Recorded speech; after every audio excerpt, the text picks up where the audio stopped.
podcast reveals shocking access management audit flaws.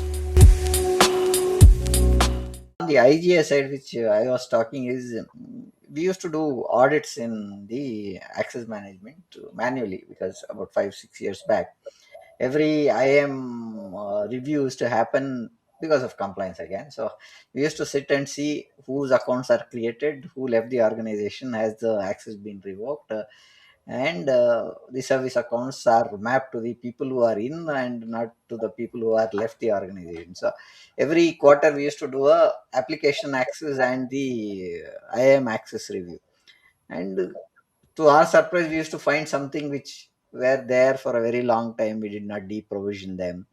And what you said is one is that onboarding, and offboarding is another important point which people think. And most of the times what we said is this applications which are connected to these accounts, if you touch them they may stop working. That was the fear that used to be there earlier. Now that's where I think the whole service accounts strategy started, and that's where we started putting service accounts which are nowhere tied to the IAMs of the users, right? So that's one thing that we learned, right? So very important points there. Now coming to the next point, how do you break down the IAM into identity cycle, authentication, authorization, and governance in a way business leaders can understand? Because you go and say IAM, access, revocation, onboarding, offboarding, business guys never understand, right? So, how do you explain these people, Harsh? Uh, what you can do is actually you can give examples, but in because I'll tell you some very interesting cases that I have seen in the past, and obviously right now IAM programs are very mature, so maybe you'll not see this happening anywhere.